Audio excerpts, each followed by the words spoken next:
Hi ஒருவன். என்னடா இவன் மொக்க போடுறதுக்கு திரும்ப வந்துட்டான்னு நினைக்காதீங்க. ஆக்சுவலாக வந்து பார்த்திங்கன்னா மெயினாக இந்த வீடியோ யாருக்கான்னு 10th 12th தான். 11th ஸ்டாண்டர்ட் அப்படியே விட்டுற மாட்டேன்னு நினைக்காதீங்க. 11th ஸ்டாண்டர்ட் ஒரு பீதியில் இருக்கிறான், புக்கை பார்த்து பயந்துட்டு இருக்கிறான், எப்படி படிக்கிறேன்னு தெரியாமல் இருக்கான். நான் சொல்கிறேன், பயப்படாத, நான் சொல்கிற கொஸ்டின்ஸையாவது ஒழுக்கமாக படி. 11th ஸ்டாண்டர்ட் 12th ஸ்டாண்டர்டை பொறுத்த வரைக்கும் என்ன தான் பண்ணுறீங்க உண்மையே சொல்லுங்கள். இந்த மந்த்து எவ்வளோ பேர் வந்து மேக்ஸில் 2 சாப்டர், ஃபிசிக்ஸில் 2 லெசன், கெமிஸ்ட்ரியில் ஒரு 3 லெசன், கம்ப்யூட்டரில் ஒரு 3 லெசன் படிச்சிருக்கேன்னு சொல்லிவிட்டு எவ்வளோ பேர் சொல்கிறீங்க? டிஸ்கிரிப்ஷன் பாக்ஸில் போடுங்க. டிஸ்கிரிப்ஷன் பாருங்கள், கமெண்ட் பாக்ஸில் போடுங்க, பார்க்கலாம் எவ்வளோ பேர் முடிச்சிருக்கீங்கன்னு நான் தெரிஞ்சுக்கிறேன். நான் அடித்து சொல்லுவேன், 80% ஸ்டூடெண்ட்ஸ் முடிச்சிருக்க மாட்டேங்க, 20% ஸ்டூடெண்ட் தான் முடிச்சிருப்பீங்க. ஏன்னா ஸ்கூலில் சைக்கிள் டெஸ்ட்டு, அந்த டெஸ்ட்டு, இந்த டெஸ்ட்டுன்னு பிடிச்சி எடுத்துகிட்டு போகிறாங்க. நீங்கள் அது கூட போக முடியாமல் முக்கிய ஒரு மார்க் எடுத்துகிட்டு வரீங்க. 20 மார்க்கு 30 மார்க்குன்னு வைப்பாங்க, 9, 8ன்னு எடுத்துகிட்டு இருக்கீங்க. உண்மையா இல்லையா? அடுத்தது மிட்டம் வைப்பாங்களோ, மந்த்லி வைப்பாங்களோ, மந்த்லி வச்சு முடிச்சிருப்பாங்க, மிட்டம் வைப்பாங்க. சில ஸ்கூலில் மந்த்லி மட்டும்தான் வைப்பாங்க, கோட்டையிலே வைப்பாங்க. உடனே கோட்டையிலே போய் பார்த்தா நீ படித்தது எல்லாமே வேஸ்ட்டாக இருக்கும். ஏன்னா நீ எல்லா லெசனையுமே டிஃபால்ட்டாக எல்லாமே படிக்கணும். நீ இப்போது ஃபிசிக்ஸ் இருக்குன்னா நீ ஃபிசிக்ஸில் வந்து எலக்ட்ரோஸ்டாட்டிக் இருக்குன்னா நீ வந்து புக் பேக்கில் அட்லீஸ்ட் நான் சொன்னதையாவது படிக்கணும். நீ என்ன பண்ணியிருப்ப? ஏதோ 2 கொஸ்டின் 5 மார்க் விட்டுருப்ப, ஒரு 3 மார்க் விட்டுருப்ப, 2 மார்க் விட்டுருப்ப. அதே கொஸ்டின் கோட்டையிലേക്ക് வரும். ஸோ இந்த மாதிரி இழுத்து பிடிக்காமல் எல்லா லெசன்லேயும் வந்து பார்த்திங்கன்னா பாதியாக விட்டு அது மேக்ஸில் சொல்லவே வேண்டாம். ஸோ இந்த மாதிரி பிரச்சனை இருக்கனால நீங்கள் கோட்டையிலாம் மார்க் எடுக்க முடியாது. நான் என்ன சொல்கிறேன்னா, சிம்பிள் அண்ட் ஸ்வீட்டாக எடுத்துக்கோ. நீ வீட்டில் ஒரு டிஃபால்ட்டாக ஒரு ஷெடியூல் போடு. என்னென்னா, என்ன ஷெடியூல்னு பாரு. ஈவினிங் வந்து எழுதுறதுக்கு 9 மணிக்கு மேலே வச்சுக்கோ. ஈவினிங் எப்படியாவது 6:45 ஒரு 9 முடி படிக்கிற மாதிரி ஒரு பிளான் போடு. அதில் 1 hour மேக்ஸ் போடு. அதுக்கப்புறம் மீதி இருக்க நேரம் வந்து எந்த சப்ஜெக்ட் உனக்கு ஹெல்ப்ஃபுல்லாக இல்லை, ரொம்ப கஷ்டமாக இருக்கணும், ஒரு கொஸ்டின் 2 கொஸ்டின் ஒழுக்கமாக படி. இது கன்சிஸ்டன்சியாக பண்ணிட்டு வந்தால் போதும். மார்னிங்கை டைம் வேஸ்ட் பண்ணுவான். மெயினாக நான் 12th சொல்கிறது என்னென்னா, மார்னிங் நீ எந்திரிச்சா மட்டும்தான் உனக்கு மார்க் கிடைக்கும். 5 to 7 மணி முடி தாராளமாக நீங்கள் படிக்கலாம் காலையில்.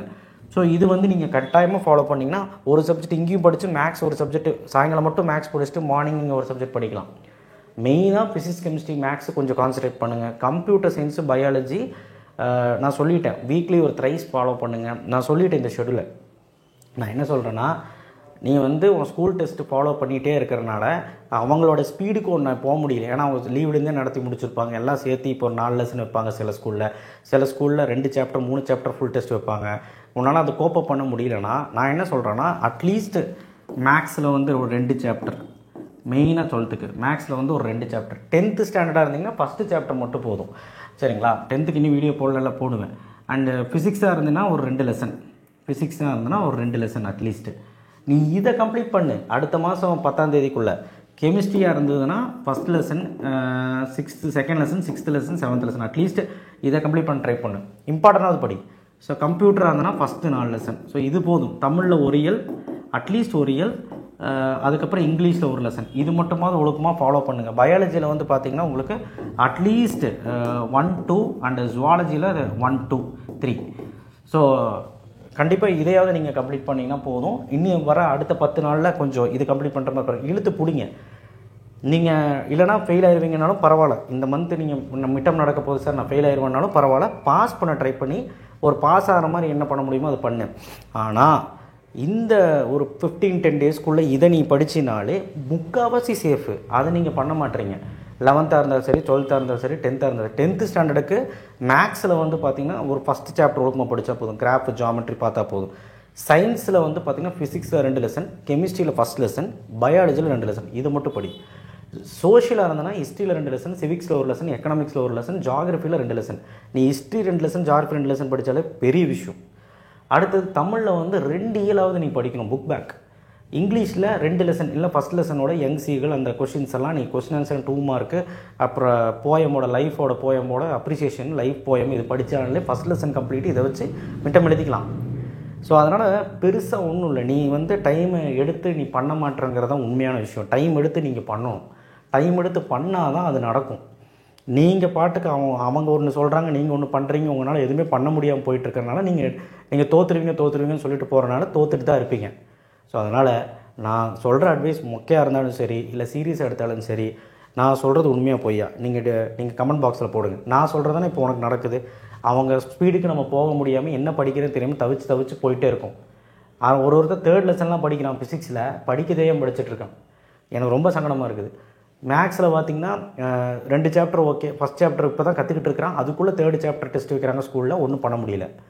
ஸோ நான் என்ன சொல்கிறேன்னா, அந்த வேகத்துக்கு ஈடு கொடுக்க முடியலன்னா பரவாயில்ல, அட்லீஸ்ட் ஷார்ட் பீரியடில் ஒரு 10 to 15 days டைம் எடுத்து உன்னோடைய ஷெடியூல் நீ வீட்டில் ஃபாலோ பண்ணு.